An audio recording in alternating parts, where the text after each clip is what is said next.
Alexander ఈ దేశానికి వచ్చినప్పుడు మనం ఓడిపోయాం, శక్తి లేక ఓడిపోలే. ఈ దేశంలో ఉండేటువంటి రాజపుత్ర వీరులు తమ కోడళ్ళని తమ బిడ్డలని ఆయనకిచ్చి పెళ్లి చేసి రాజ్యాన్ని సంరక్షించుకొని ఆ రకంగా దాసోహం అన్నారు ఈ దేశంలో. అందుకే ఓడిపోయాం. ఈ దేశంలో ఔరంగజేబు ఈ దేశానికి యుద్ధానికి వస్తే ఈ దేశంలో శక్తి లేక శివాజీ ఓడిపోలే.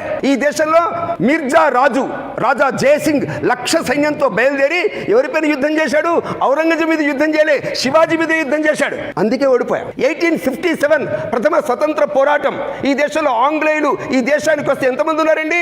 60,000 మంది ఈ దేశంలో వాళ్ళు యుద్ధం చేస్తే 4 కోట్ల మంది భారతీయులు యుద్ధం చేస్తున్నారు. ఝాన్సీ లక్ష్మి, తాంత్యా తోపే, నానాసాహెబ్ పీష్వా ఇలాంటి వాళ్ళందరూ యుద్ధాలు చేస్తుంటే 1857 ప్రథమ స్వతంత్ర సంగ్రామం ఆ విప్లవాన్ని అణిచివేసింది ఆంగ్లేయ ప్రభుత్వం. ఎవరి వల్ల?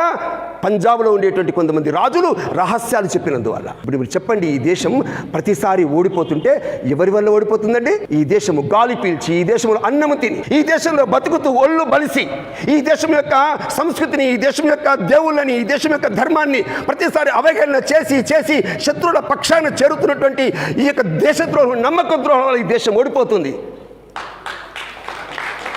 ఇది నేను చెప్పట్లేదు, డాక్టర్ బిఆర్ అంబేద్కర్ రాజ్యాంగ సభలో చెప్తూ, ఈ రాజ్యాంగ సభలో కూర్చున్న వాళ్ళందరికీ నేను చేతులెత్తి నమస్కరిస్తున్నాను. చరిత్ర నుండి గుణపాఠాలు నేర్చుకుందాం. మనకు అభిప్రాయ భేదాలు ఉండొచ్చు, కానీ దేశం దగ్గరికి వచ్చేసరికి మన శరీరంలో ఉండే రక్తము చివరి బొట్టు దేశ స్వాతంత్ర రక్షణకు ఉపయోగపడాలని కోరుకుంటున్నానని చెప్పిన అంబేద్కర్ పుట్టిన దేశం భారతదేశం.